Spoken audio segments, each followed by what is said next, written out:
Gëzohem shumë që ju shoh përsëri vëllezër dhe motra. Ma shumë gëzohem. Me jam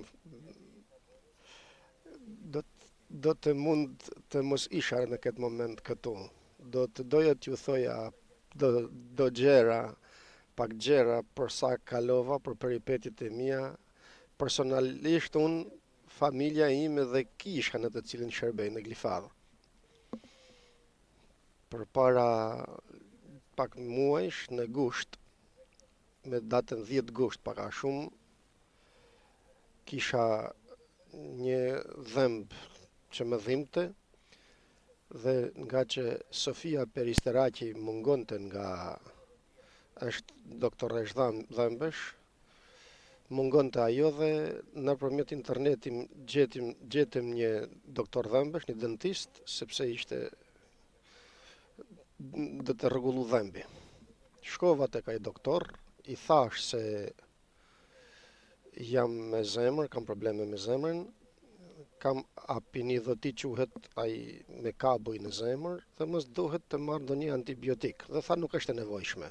Unë nuk e dija se duhet të informoja dhe doktorin tim kardiologun dhe thash ky doktor është edhe ky dhe e lash ashtu. Dhe pas 15 ditësh, pasi bëri punën me dhëmbin ai, më kishte kapur një dhimbje në mes. Një dhimbje si e zakonshme që pësojmë të gjithë në mes, të mos mund të përkulesh kollaj, të mos gjesh rahati kollaj, një dhimbje që më kishte kapur disa herë në të kaluarën. Por me 27 gusht, ndërsa isha kthyer nga puna dhe në shtëpi, ishte e mërkurë dhe duhet të shkoja në kish. Bëra një banjo, kisha 2 orë kohë dhe thash hajde të çlodhem pak, të shtrihem. Dhe vazhdoj të më dhem më tepër mesi. Dhe i them Katerinës, nga ora 6 i them kam shumë dhembje dhe nuk shkoj dot në kish. Merr dikën dhjakun e kishës që të marraj përsipër kishën. Mora në telefon të marrë përsipër kishën, të flasin atje vëllezërit dhe ndërsa kalonte ora, unë isha i shtrirë në krevat dhe në mes të natës më kapi një dhembje djegëse në mes dhe thash mos kam, them Katerinës, nuk doroj dot, dhimbjet ishin shumë të forta. Nuk ndoroheshin më. Dhe erdhi një ambulancë, me mori dhe sa kalonte ora, kaq më tepër më dhemte mesi, atje në rruzat e mesit, në një pikë të veçantë. Dhembje shumë të forta, të bërtas nga dhembjet, kisha shtrënguar duart në krevat, atje të hekurat e krevatit, gati sa nuk i shtrëmbërova, nuk durohet dot dhembja. Shkova në spitalin Evangelismo dhe të gjitha ishin nga Perëndia vëllezër dhe motra, sepse kemi Zotin. Çfarëdo që të bëhet në jetën tonë personale, ta dini se është të gjitha i ka në dorë Perëndia. S'është e rastësishme që ishte Evangelismoja në gatishmëri atë natë, spitali, ai spital do të thënë, vajta atje, më bën një diagnozë se kam osfialgia quhet kjo, shqetësimi në mes, dhe në mëngjes thonë të vi një ambulancë t'ju marrë t'ju qenë në shtëpi. Unë, ndërsa dhembjet ishin të frikshme, të tmerrshme, dhe sa kalonte ora, kaq më tepër dhembjat ishin më të forta. Dhe më vënë në barrelen atje, që të më çojnë tek ambulanca për të më kthyer mbrapa dhe unë nuk duroja dot nga dhimbjet dhe ju thash, ju lutem nuk mund të lëvizi, mos më çoni në shtëpi. Dhe më fusin për të dytën herë në barrel tek urgjenca dhe pas pak orësh më vën përsëri në karrocë për të më ndjekur nga spitali të dytën herë. Dhe kishin nxjerr pra diagnozën ato se kisha osfialgia, quhet ajo, dhembja e mesit. Më vënë përsëri në karrocë me zor të më çojnë dhe aty nuk durova më, shkova të më binte të fikët nga dhembjet, sapo më pan të verdh, thirrri dhe Katerina se nuk do të ike nga këtu, tha gruaja ime, sepse ka zemër njeriu dhe do të vdes nga dhembjet. Si mund të ike nga spitali? Nuk e shifni se si është? Dhe me vënë përsëri në Barrel, më kthejnë mbrapsht dhe aty vëllezër dhe motra, erdhi një motër, motra Aleksandra, Zoti ta bekoj. Ka ndihmuar ajo motër shumë njerëz në atë spital dhe jo vetëm vëllezër, por edhe njerëz. Kush i kërkon ndihmë, çfarë të them? Falenderojmë Zotin për Aleksandrën.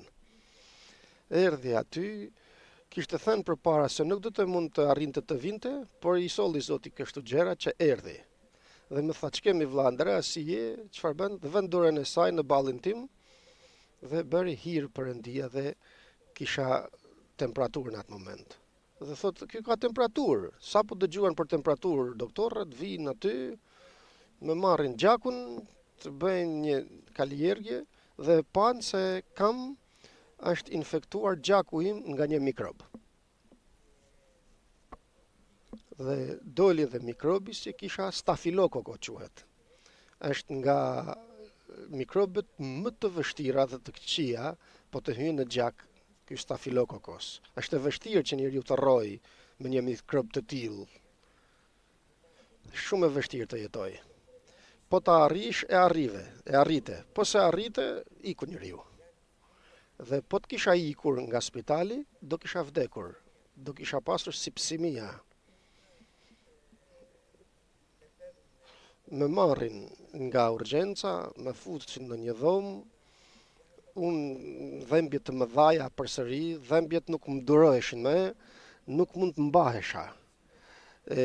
Nuk më kapnin ilaçet qetësuese, domethënë, ishte shumë e vështirë, ma shumë e vështirë. Dhe aty vazhdon një golgot e re, të më fusin antibiotik, më bëjnë analizat të zemrës, dhe gjejnë 2 kabujt që janë në zemër nga apinodhiti, quhet ai, të jetë bërë një vend që kishte mbledhur stafilokokon e te dhe kishin bështjell kaq shumë ku ishin sa ishin bërë sa gishti im rreth kabujve që kisha në zemër. Dhe këto ishin brenda në zemër. Ishte shumë e rrezikshme, po të shkëputeshin që të hynin në mushkrit dhe të pësoja nga mushkrit pastaj dëm tjetër. Do më thënë, jetoja me sekonda, nuk e dija nëse do të rroja, apo sa do të rroja, apo çfarë do të bëhej me mua. Nuk e dinin doktorët. Me fusin në dhomë atje dhe vazhdojnë të më japin antibiotik. Antibiotikët ishin shumë të fuqishëm.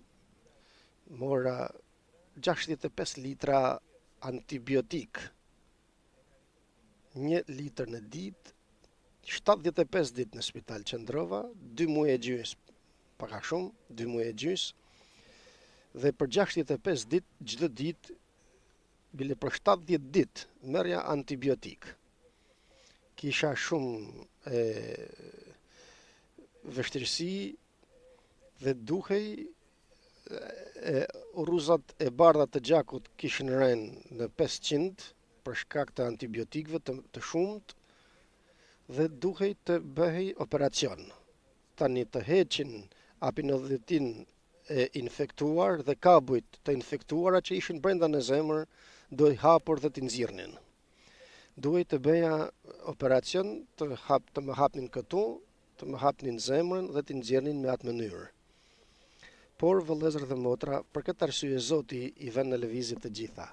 Ishte spitali i vetëm dhe i vetmi kardiolog që kishte gjetur një mënyrë që të hyjë nga voniki, pjesa vonike, domethënë nga poshtë, dhe si thithje të bënte një në momentin që do të nxirrte doktori tjetër kabujt nga apinodhitin, nga zemra, të tërhiqte atë që më kishte bërë. Dhe duhej të vinin porosit nga jashtë shtetit të gjitha ato pajisje dhe duhet të kalonin rreth 10 ditë. Në këtë 10 ditësh tani më kishin me kontrollonin çdo moment. Sepse në çdo moment mund të pësonte nga mushkrit, domethënë, dhe të vdiste, isha në një gjendje shumë të keqe. Dhembjet ishin dhembje, nuk mund më dëgjonte i gjithë pavioni atje nga dhembjet. Dhembjet ishin të fuqishme. E çfarë të them, kalova shumë vështirë. 15 ditë vëllezër dhe motra, nga mëngjesi deri në darkë, bile të 24 orëshin, kisha bërtisja nga dhembjet. Shumë të forta dhembjet. Lubaku i thoi një lloj dhimbjet si mesi, në mes domethënë, ishte shumë më e fortë se ajo.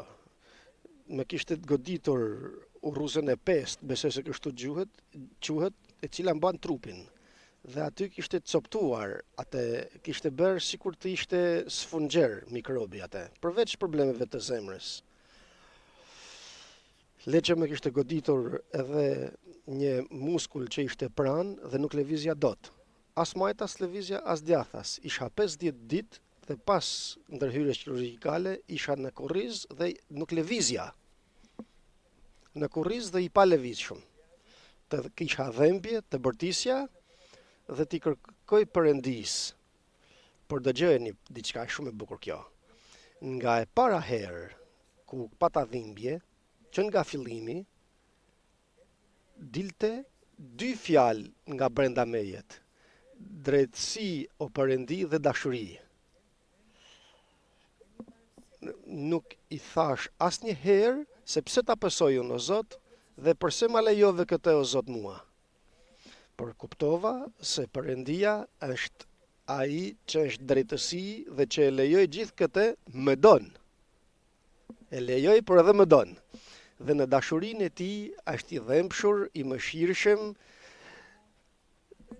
do të bëjnë të gjitha frikrat, si njeri edhe unë pata frikë, që them të drejtën. Çfarë t'ju them, mos them se kur jam i shenjtë dhe super frymëror, pata frikë edhe vdekjen se do të vdes, nuk doja të ikja nga jeta.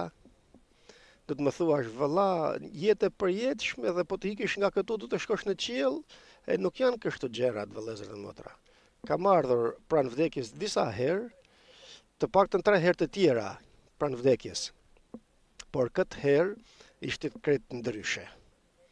Ishte diçka që ishte shumë e fortë, të i kaloj kufit e mia. Jam njeri i fort, jam njeri që mundem të adoroj dhembjen, por i kishte të i kaluar kufit e mi, dhembja. Por brenda mejet, nga shpirti im, dilte vetëm falenderim dhe mirënjohje tek Perëndia. Nuk i thash përse, nuk i thash nuk duroj dot më. Nuk duroj dot më dhembjen, nuk mundja çdo ditë për 15 ditë të bërtasësh nga dhembjet nga mëngjesi deri në darkë. Të mos mund të flesh, të mos mund të rrish zgjuar, të mos të kapin qetësuesit, derisa vinin doktorët, më thonin nuk mund të japim të tjera qetësuese sepse nuk të kapin dhe do t'i bësh keq edhe vetes atë. Dhe kështu u bën ndërhyrja kirurgjikale, u futa në kirurgji domethënë, dhe aty në sallën e operimit domethënë, kur u futa ishte vështirë. E dija se nuk e dija do të dilja gjallë për atyt. Të gjithë thonin se është e vështirë gjendja. Rasti im ishte i treti në të gjithë Greqinë. Por rasti im ishte i treta për sa i përket e ndërhyrjes kirurgjikale në atë mënyrë. Dhe ishte shumë më i vështirë nga 2 rastet e tjera kjo lloj ndërhyrje, sepse 2 rastet e tjera nuk kishin atë mbledhje të mikrobit në zemër të tyre. Ishin shumë pak mikrobet e të tjerëve në krahasim me ato që kisha unë. Ishin 2 zona të infektuara, pra ishin të 2 kabujt të infektuar ma kaq shumë nga ai mikrob. Shoh doktora, kishin ardhur gjithë llojt e doktorave të atje në sallën e operacionit, të shoh majtas, shoh djathas. Them, Andrea, s'janë mirë gjërat, i them vetes. Me kishte kap frikë dhe e falenderojmë Perëndin, aleluja. Me tha një doktor, sepse duket se diçka pa në fytyrën time. Më tha, Andrea, mos ki frikë. Mos ki frikë, më tha. Dhe kur më tha, Andrea, mos ki frikë, në vend, iku frika nga zemra ime. Dhe thash, Zot, tani dorëzohem në tek ti. Tani nuk kam frikë. Tani të dorëzoj trupin tim, shpirtin tim dhe frymën time. Bëj që të duash ti, o Zot. Për deri në atë moment, me kishte mposhtër frika. Ma nuk luteshe. Bërtisja gjithnjë, thirrja Perëndis gjithnjë, therrisja Krishtin. Zot, të lutem, ndihmom, merr dhimbjet e mia. Ki mëshirë për mua, më laj me gjakun tënd, o Zot, i thoja. Të flas gjuhra atje, aq sa mundja. Gjithë rëndësia ime ishte vetëm tek Zoti. Gjithë kohën, gjithë ato ditë. Por vëllezër dhe motra, me zotëroi frika e vdekjes. T'ju them të drejtën. Thot psalmisti, edhe në qoftë se do të kaloj nëpër luginën e hijes të vdekjes, nuk do të kem frikë. Unë u tremba. Por Zoti edhe në atë pozicion që isha, erdhi dhe më dha forcë, më dha guxim, dha e doktor që tha, Andrea mos ki frikë, më dha zemër. I dhash zemrën time Zotit dhe u qetësova derisa më mori gjumi nga ilaçet që më dhanë. Dhe kur u zgjova, të parën gjë që thash, pyeta, gjithçka doli mirë, dolen ato nga zemra ime. Të gjitha shuan mirë, më thanë, Andrea. Gjithçka mirë, Andrea. Dhe lavderoja Zotin dhe them, o Zot, të falenderoj shumë. Dhe thash, për para se të me merrte gjumi nga narkoza, thash dy gjëra. Bile një gjë, thash Zotit. Zot, para se të bëhen ndërhyrja kirurgjikale, më jep edhe një rast tjetër të ndreqi gjërat që kam të mangëta në jetën time përpara tejet. Mendova për të gjitha ato gjërat që isha i mangët përpara se të bëhej operacioni. Mendova të gjitha premtimet që i kisha premtuar Zotit dhe nuk i kisha realizuar kurrë. I kisha premtuar shumë gjëra Zotit, të cilat nuk i bëra, vëllezër dhe motra, nuk munda. Bëra gabime në familjen time, bëra gabime në veprën e Zotit ku shërbejmë, bëra gabime dhe përpara njerëzve të tjerë, ashtu sikur se kisha menduar unë sipas mendimeve të mia. Dhe thash, o Zot, më jep edhe një herë rastin që t'i ndreqi të gjitha ato gjëra që nuk të pëlqeva, nuk isha i pëlqyer përpara tejet. Dhe kështu fjeta. Dhe Zoti më dha një rast akoma. Më zgjoi Zoti dhe një herë tjetër nga narkoza, nga operacioni, por ja që gjërat nuk ishin mbaruar. Akoma isha në rrezik. Akoma kisha shumë me krijoi antibiotikët, sikur se ju thash, me krijoi gjërat lëngje toksike në trupin tim dhe dy herë më futën në izolim. Dhe të gjitha sa shifja, njerëz që vdisnin përpara meje të shifja dhe t'i merrnin përpara meje të vdekur, njerëz të cilët i futshin me tuba, njerëz që bërtisnin sikur bërtisja dhe unë. Kisha vazhduar dhe shifja se çfarë vlerët ekziston në jetën tonë përfundimisht, cila është vlera jonë. S'ka gjë që mund të mbahesh në gjërat toksore, vëllezër dhe motra. Çfarëdo gjë toksore që ekziston, nuk ka asnjë vlerë përveç Zotit tonë, vëllezër dhe motra. Nuk vlen asgjë Nuk vlen që të zihesh me burrin tënd apo me gruan tënde vëlla. Të zihesh me fëmijët e tu, me të afërmit e tu, apo me të lagjësate. Me asgjë. Sepse tani je dhe pas minutash, pas sekondash, mund të mos jesh. Kështu bë edhe me mua. Isha të mërkurën mirë dhe në darkë shkova gati për të vdekur. Leri të gjithë të tjerat, të gjithë atyre ditëve që kalova atje shumë keq në atë spital. Nuk ja vlen në këtë jetë asgjë. Nuk ja vlen as të zihem me kënd, apo të mbajnë ligësi në zemrën time, të keqim ndaj dikujt. Ja le të gjitha Perëndis. Bëhet diçka e keqe, më bën keq, ik. Këtë mora, këtë mesazh mora. Nuk ja vlen të zihemi, nuk kupton tjetri. S'do t'i vesh mendjen ti, s'do t'i vem në mend. Nuk kupton njeriu. Leret në duart e Perëndis, ik. Mos rri pranë ti atij njeriu që të bën të humbësh paqen. Ik, largo. Ma përse? Ai ka faj, more lere kush ka faj, nuk ja vlen. Dhe u a them tani me gjithë zemrën time. Dhe përfundimisht kuptova, dëgjova, Jobi tha në fund, vëllezër dhe motra, dhe çfarë nuk tha edhe ai përpara. Dhe me të vërtet, donte të shfaqsonte veten e tij përpara të 3-4 veta shokët që shkuan për ta ngushëlluar. Më thuani, a e besuan? Jo. Asnjë nga të katërt. Përse? Sepse shifnin fjalën se që ti besosh këto, kjo do të thotë se diçka ke bërë. Dhe do t'u them diçka që më mërzit, vëllezër dhe motra, që e bëra edhe unë.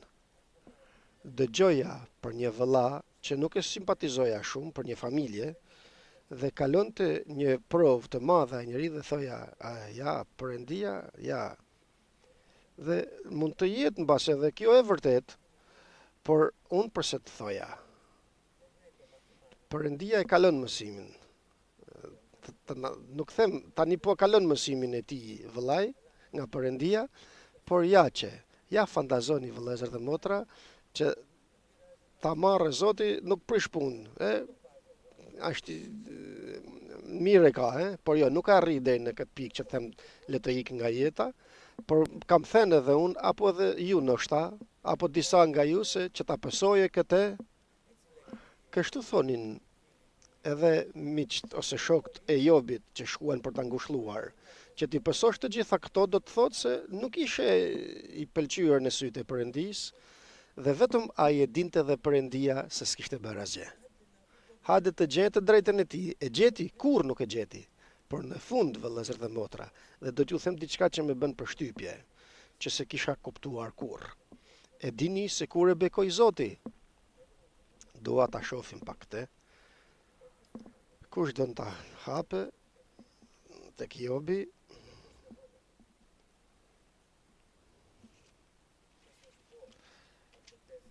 Nga 4.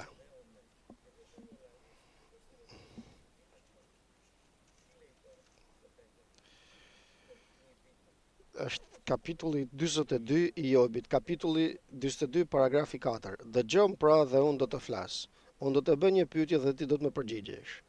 Veshi im kishte dëgjuar të flitej për ty, por tani syri im të shef. Këtë kisha pësuar edhe unë. E shikoja gjitha dhimbjet që kaloja dhe thoja sikur të isha Jobi. Se shkoi djalli dhe kërkoi shpirtin tim. Dhe Zoti e ndjeja këtë, e thua se shifja këtë. Nuk e shifja, por e ndjeja një gjë të tillë se djalli kishte vajtur tek Perëndia dhe i thoshte, ma le mua.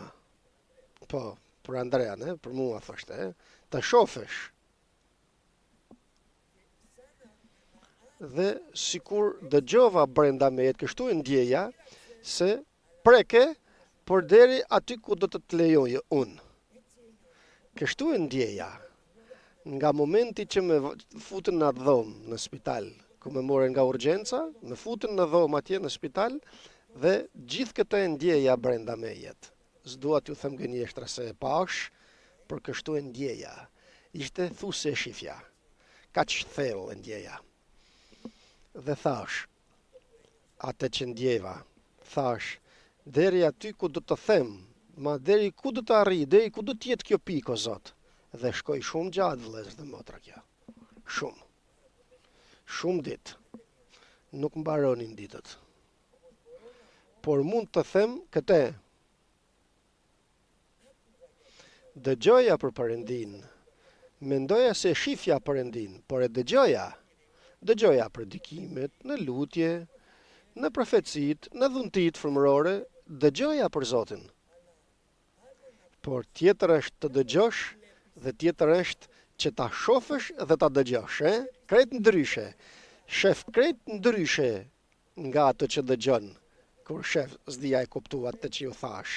Shef shumë ndryshe ato gjëra që dëgjon. Me mënyrë tjetër, me sy tjetër, veprimet që bën janë krejt ndryshe kur shef dhe dëgjon. Këtë besova unë. Dhe dëgjoni këtë që më bëri shumë përshtypje. Për këtë arsye kam neveri për veten time tani. Tani që të shoh dhe të dëgjoj. Pendohem pasi i foli këto fjalë, i tha temanitit se zemrimi ju ndes kundër teje dhe kundër dy miqve të tu, sepse nuk keni folur drejt për mua ashtu si ka bërë shërptori im Job.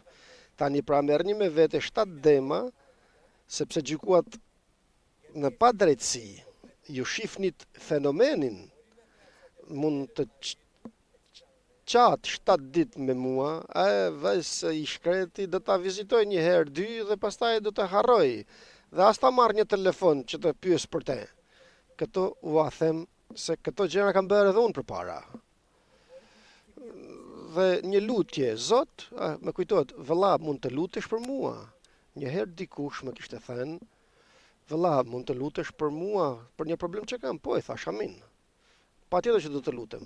Kalon koha, takohem me vëllain përsëri, dhe unë nuk u luta kur për te. Dhe më tha, vëlla, u lute për mua që të kisha thënë se do të lutesh, dhe më tha, po, e pash në sy. I them, jo vëlla, nuk jam lut. Nuk u luta për ty. E kuptoni pra vëllezër dhe motra se si i kalojmë problemet e të tjerëve, se si largohemi nga problemi tjetrit.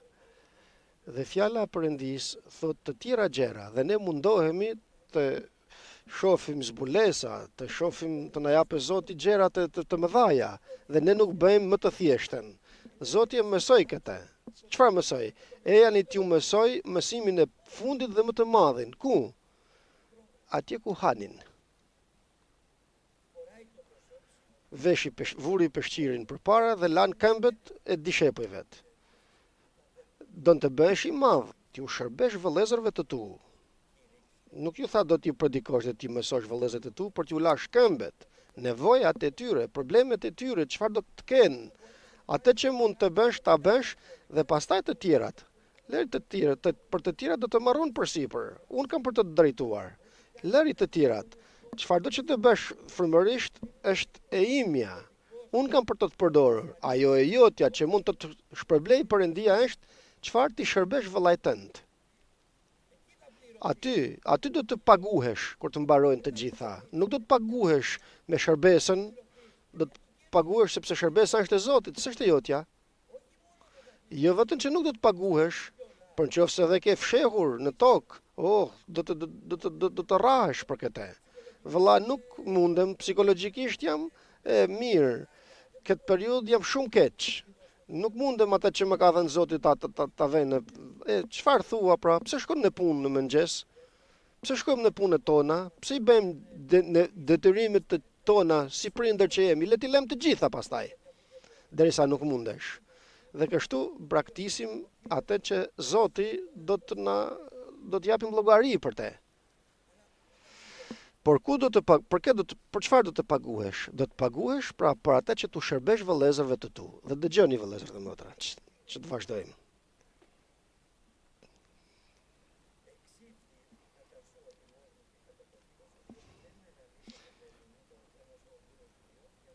Zemrimi ju ndez kundër tejet, kundër dy miqve të tu, sepse nuk keni folur drejt për mua, ashtu si ka bërë shërptori im Job. Tani merrni me vete 7 dema, 7 desh, shkoni tek shërptori Job dhe ofroni një holokaust për veten tuaj. Dhe Jobi do të lutet për ju. Nuk do të luteni ju do të ofroni këto. Çfarë ke për të ofruar? Asgjë. Asgjë. Vjen dhe ikën. Ke ofruar diçka. Atë që mundesh bëje. Nuk do të lutesh ti për veten tënde tani, por shërptori im, Jobi, do të lutet për ju. Përse? Sepse fole keq për te, sepse e përçmove, sepse the gjëra që nuk ishin për të thënë. Nuk keni folur drejt për mua, si ka bërë shërptori im Job. Marzia juaj, pra si kupton njeriu, as nuk kupton gjë dhe çfarëdo që të shofësh, sikur thoshte Lui, ato që dëgjon mos i beso, dhe ato që shef të besosh gjysmën atyre që shef.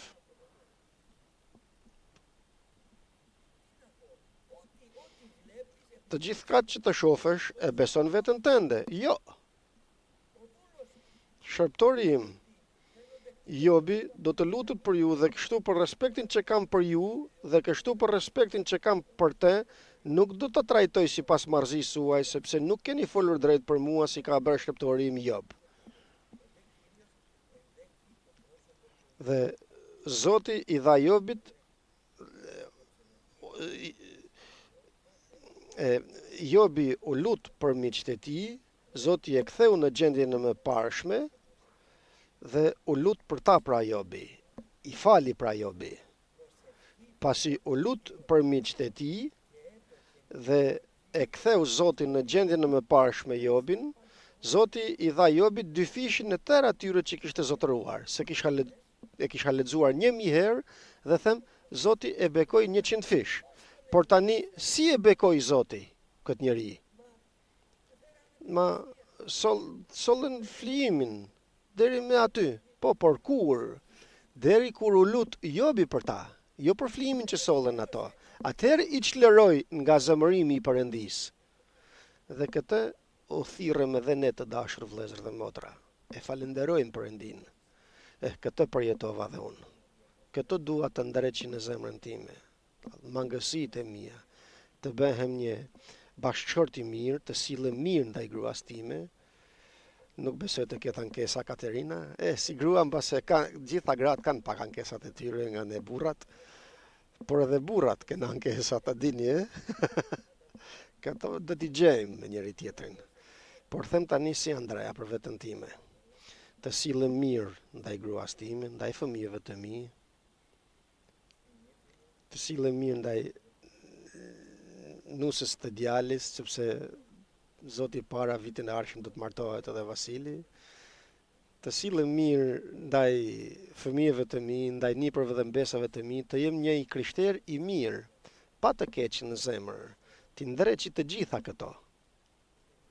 Dhe përfundimisht, problemi që ishte vëllezër dhe motra, ishte urruza e korrizit dhe muskujt, ai muskull që me kishte goditur majtas, që kishin goditur mikrobjat muskull, dhe nuk lëvizja do të mesin, as majtas dhe as djathas. Që të isha për 40 ditë pa lëvizur, mendimet e mia të shumta nuk do të eci më kurrë në jetën time, nuk do të mund të ngrihem nga krevati, ishte e vështirë. Të bësh nevojën tënde personale në krevat, të ndërrojnë aty, nuk është gjëja më e mirë e gjithë kjo gjë, Zoti të na ruaj. Dhe të kesh tani edhe frikën se do të mos ecish më. Dhe lavdi Zotit, Zoti bëri hir në mua, dal nga dal antibiotikët vepronin, dhimbja paksohej dhe më kapnin dhembjet dhe krizat pak në ditë, deri ku iku dhembja, por nuk jo plotësisht dhembjet të ikin, por nuk ngrihesha dot. Pas 50 ditësh vjen fizikoterapeutiu dhe më tha, Andrea, duhet të ngrihesh. Dhe I them nuk mundem. Këmbët e mia ishin fryrë.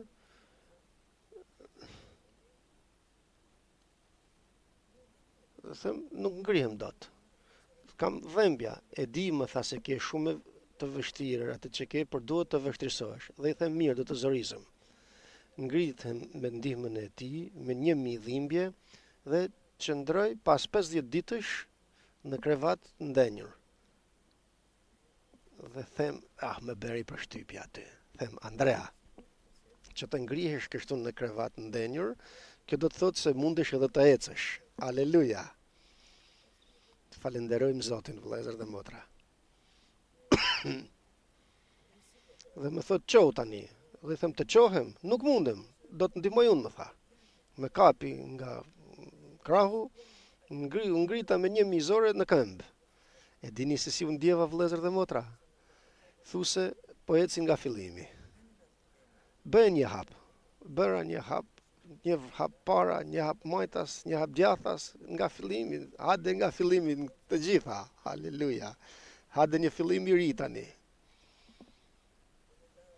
Dhe pas pak ditësh të bëj 4 hapa, pas pak ditësh, ditën tjetër të bëj 10 hapa.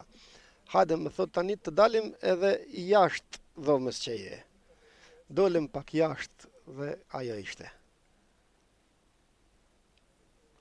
Vëllezër dhe motra, ishte e vështirë për mua. Kisha dhimbje, akoma kam dhimbje pak në mes, por s'është asgjë, besoj se do të ikë gjatë kohës. Zoti bëri hir, më mëshiroi.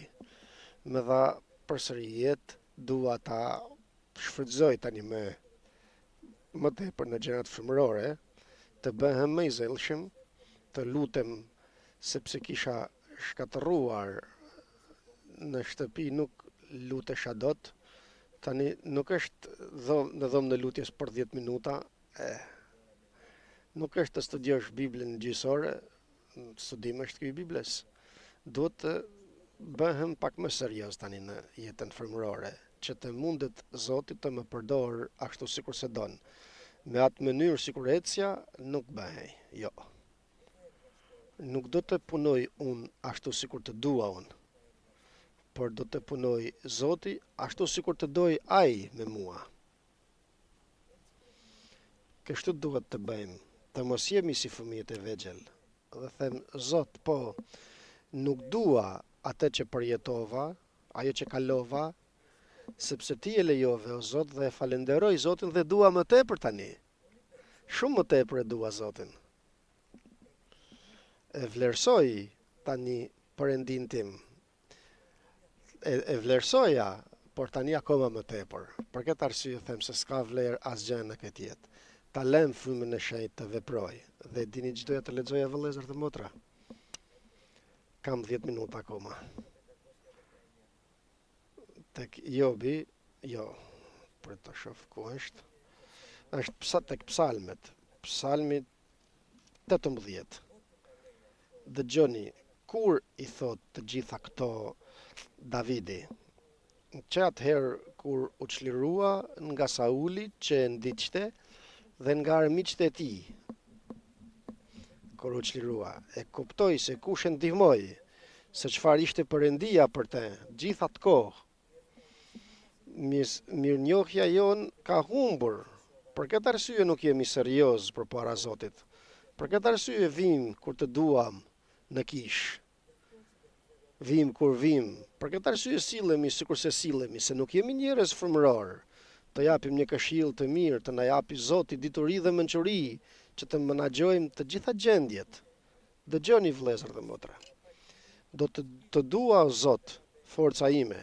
E kupton pra se gjithë atë kohë forca që kishte, që të I kalonte të gjithë atë përndjekje të madhe që kishte, se I përndjekur ishte, e ndiqte mbreti, të cilit nuk I bëri asgjë, nga që e donte populli Davidin, mbreti e ndiqte që ta vriste, mbreti Saul. Sa keq që është që të urresh dikënd sepse dikush është më i mirë se ti. Është e tmerrshme kjo. Të doj ta vdes, ta vras më falni, të ti bëj keq, e tmerrshme është. Por ai vet, Davidi, kur nuk e shtriu dorën e tij, u dha rasti 2 herë dhe nuk e shtriu dorën mbi Saulin që ta vriste. Nuk u bë i njëjtë me të. Dhe nuk duhet që atë që të jep tjetri me të njëjtën mënyrë të sillesh ti ndaj atij. Lëre në duart e Perëndis. Bekoje. E kuptoni, nuk është e kollajt dhe do t'ju them diçka. Çdo problem që kalon dhe çdo provë kaq më tepër të hapet dashuria jote ndaj tij. Kaq më tepër ka nevojë ai njeri. Është krenar, shef vetëm veten e tij, don të kalojë vetën e atija, këtë donte Sauli. Dhe dëgjoni tani. E la në duart e Perëndis. E përndiqte gjithë që atëherë, 20 vjet më radhë. Por erdhi ora që mbaroi, deri këtu e lejoi Perëndia.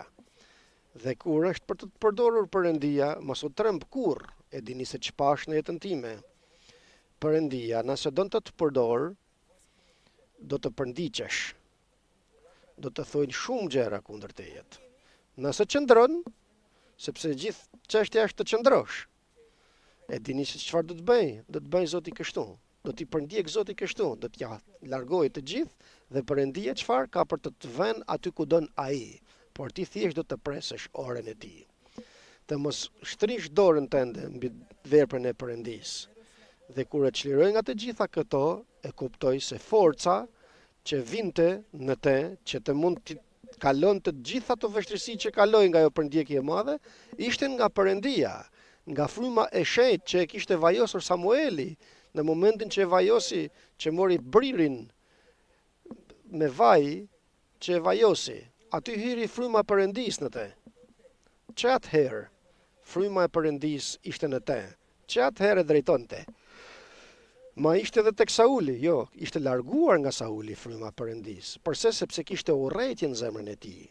Dhe njeriu që ka urrëtie nuk shef. Njeriu që ka krenari nuk shef.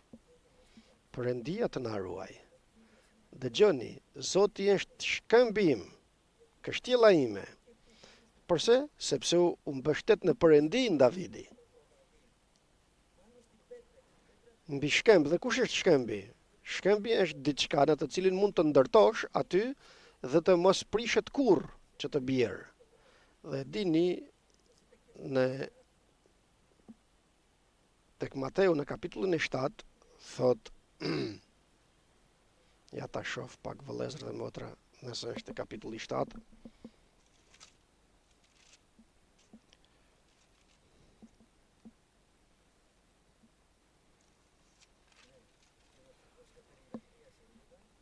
Është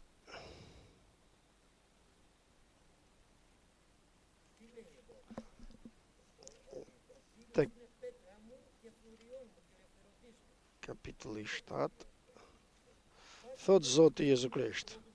Ai që dëgjon këto fjalë të mia është kapitulli 7 paragrafi 24 tek Mateu. Ai që dëgjon këto fjalë të mia dhe i vën në praktik mund të krahasohet përmet me një njerëz të zgjuar që ka ndërtuar shtëpinë e tij mbi shkëmb. Ky është njeriu i ditur, i zgjuar. Dhe ç'thot për te? Ra shiu, përse? Sepse nuk do të jetë një jetë gjërat krejt të kollajta, do të provohet shtëpia jote. Kjo shtëpi, ky tempull i Perëndis që banon Ati, Biri dhe Fryma e Shenjtë do të provohet. Dhe si do të provohet? Ra shiu, thot, erdhi përmbytja, fryn errat, u përplasën mbi atë shtëpi, u përplasën, pra hyn në atë shtëpi. Por ajo nuk u shemb. E goditi, pra u përplasën mbi atë, edhe shiu, edhe era, edhe lumenjt, e goditën, pra, e përplasën fenomenet fizike, dhe këtu janë edhe frymrat të liga që lufta jo nuk është kundër mishkut dhe gjakut, por është kundër frymrave qiellore. Dhe që të luftosh ti ndaj këtyre frymrave me trupin tënd mishor nuk mundesh që ta luftosh. Nuk duron. Përse? Sepse është i krijuar prej dheut njeriu. Kurse njeriu i brendshëm duhet të ndërtohet vëllezër dhe motra mbi shkëmb.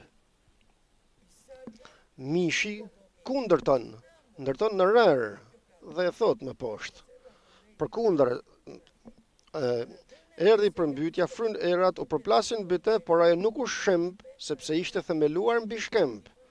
Pra ishte themeluar në shkëmb ajo shtëpi, nuk ra. Dhe kur ti të themelohesh në shkembin që është Krishti, që thot fjala e Zotit, ajo shtëpi nuk do të bjerë. Njeriu i brendshëm nuk do të bjerë.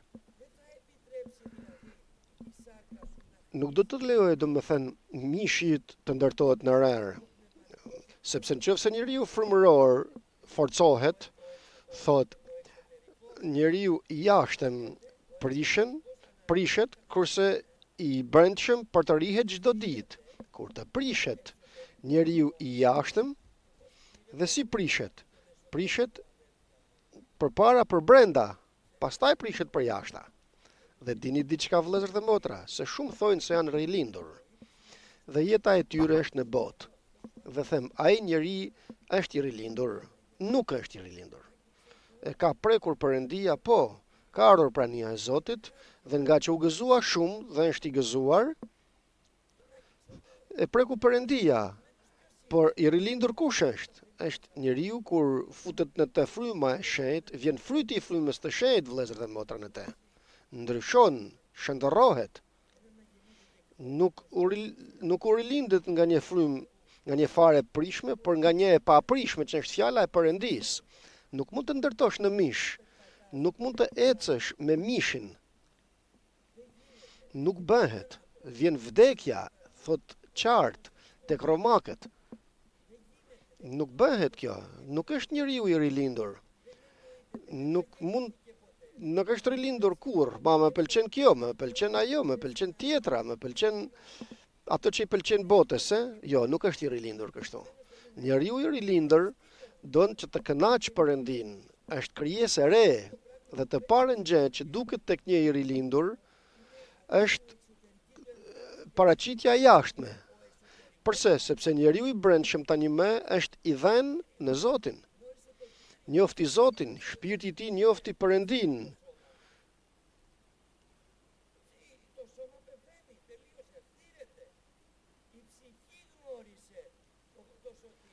Shpirti njofti Zotin, shpëtimtarin.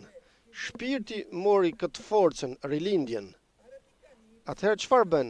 Shpirti do të urdhërojë trupin ton që të nënshtrohet frymës ton. Ky është sekreti.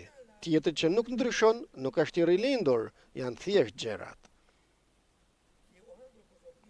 Dhe njeriu thot që ndërton mbi rër, përkundër se ai që dëgjon këtë fjalë dhe nuk i vën në praktik, do të krahasohet me një njeri budalla që e ka ndërtuar shtëpinë e tij mbi rër. Me pas rashiu, erdhi përmbytja, fryn erat, u përplasin mbi shtëpi, ajo u shemb dhe rënimi i saj që i madh. Kjo është rënja. Dhe tani zgjedh njeriu se ku don të ndërtoj. Tani Davidi din vëllezër dhe motra, e tmerrshme është kjo, se si lëviz kështu ky njeri. Çfarë del nga shpirti i tij? Gjithë ato psalme dalin nga fryma e shenjtë vëllezër dhe motra. Çfarë del nga shpirti yt? Çfarë del? Del ari i pastër apo i pisët? Pislek, çfarë del? Dhe jo vetëm atë që kupton, por dhe thot se Perëndia im, shkëmbi im, në të do të shpresoj. Mburoja ime, fuqia shpëtimit tim, streha ime e lartë. Streha ime e lartë që mund t'i shoh të gjitha. Është i shembur. Ka ndonjë vend, ndonjë pikë të lartë, të ngjitesh të shofesh nëse vinë armiqt apo jo kundër teje, shef, mund të kuptosh udhën tënde, rrugën tënde. Kur je lart, kupton, shef. Kurse kur je poshtë, i shef të gjitha rrafsh. Por po të jesh larg, i shef të gjitha nga lart dhe shef më larg. Kjo është fryma e shenjtë. Mund që fryma e shenjtë të ngjitë lart për të kuptuar veten tënde se ku ecën, ku lëviz. Kjo është kështjella ime e lartë, thot. Unë i kërkoj ndihmë Zotit që është i denjë për të lavdëruar, dhe mbi vdekjet më kishin pushtuar, përre njerëzish të kopshëm më kishin tmerruar, ankthet e Sheolit më kishin rrethuar dhe leqet e vdekjes më rrinin përpara. Në ankthin tim kërkova Zotin, dhe i klitha Perëndis tim. Aleluja. Lavdi Perëndis. Ky është një psalm i Davidit. Në vështirësinë tënde, në pikëllimin tënd, aty të tharrasësh emrin e shpëtimtarit tënd. Aleluja. Mos shif gjë tjetër. Shif dhe lutu. Aleluja. Mund të shkosh të bësh pak supin tënd për të vënë për të ndihmuar. Nëse mundesh të ndihmosh, ndihmo. Që të ndërtosh. Qëse nuk mundesh, lere, rri aty ku je. Mos shko të prishesh ato që ka ndrequr Perëndia. Vëllezër dhe motra, i lutem Zotit të mos prishet kisha jon. Tani kam 8 vjet në Glifadha që shërbej, lutem që Zoti të mos thoj diçka që të prishet gjithë ajo ndërtesë që vështirë ndërtohet dhe shumë lehtë shembet. Zoti të bekoj fjalën e tij. Dua t'ju falenderoj për ndihmën vëlla Jorgo dhe për peshkopët që ndihmuan gjithë atë kohë për 3 muaj paka shumë në veprën e Glifadhës. Gjithë kohën që isha në spital. Zotit ju bekoj, vëllezër dhe motra, për lutjet tuaja, Zotit ju bekoj, më mbështetet në lutjet tuaja, Zotit tua shpërblej në mënyrë të pasur. Ju dua shumë dhe uroj nga zemra ime që të gjitha zgjidhen me dituri dhe me mençuri, të gjitha problemet zgjidhen. Djalli çfarë don? Djalli don të prish ndërtesën. Ku do të godas? Në kolonat, vëllezër dhe motra. Gjithë ju të luteni për peshkopët, për bariun, për veprën e Zotit, sepse djalli sillet dhe përpiqet, dhe gjithë peshkopët ne kemi një frymë të përullur dhe të gjitha zgjidhen me diturinë që na jep Perëndia, sepse nuk kemi diturinë toksore, shtazore dhe demonike, kurse dituria që vjen nga lart është paqësore, është bindëse, është e mëshirshme me vepra të mira dhe jo hipokrite. Dhe uroj nga zemra ime që çfarëdo që të ndeshemi të gjithë ne, qoftë si persona, qoftë si familje që kalojmë vështirë dhe fëmijët tonë, ju të rrit, ju lutem shumë. Më kujtohet isha përgjegjes në gjimnaz tonë në Kifisja, ishte shumë bukur atëherë. Kalonim shumë mirë atëherë. Fëmijët mbusheshin me frymë të shenjtë. Çfarë të them? 2 orë në lutje. Përjetova momentet më të mira frymërore në gjimnaz, në rininë e gjimnazit këto. Në kishin këto. Unë dhe familja ime, të gjithë fëmijët ishin të mbushur me frymë të shenjtë. Të shtunën të ikim në orën 1 apo 2 nga shtëpitë që mblidheshim. Prindrit të merrnin në telefon ku janë fëmijët. Ma ku janë fëmijët, që thoja tani fëmijëve. Ju thoja prindërve që janë të mbushur me frymë të shenjtë tani fëmijët tuaj. Dhe kur të vijë fryma e shenjtë, kur vjen fryma e shenjtë, djeg gjithçka mishore tek njeriu dhe mbetet e paprishmja tek njeriu. Të dini, të gjitha Zoti i ndreq, si persona, si familje dhe si kish. Aleluja. Ç'është ajo që mund në mes nesh të na ndaj? Është shpata, është të zhveshurit, Asgjë nuk do të na ndaj nga dashuria e Perëndis. Aleluja. Vëreni dashurinë përpara, do të shihni se dashuria ka dy gjëra, ka dy gjëra të forta, të mëdhajat. Dashuria është ajo që mund të të shndërrojë, është ajo që mund të të shëroj. Këto dy gjëra ka. Këto dy gjëra janë armë të mëdhaja. Mund të ndryshojë të gjitha, të shndërrojë gjërat, të ndryshojë gjërat dhe mund të shërojë mundësisht. Amen. Zoti t'ju bekoj shumë. Ju dua shumë.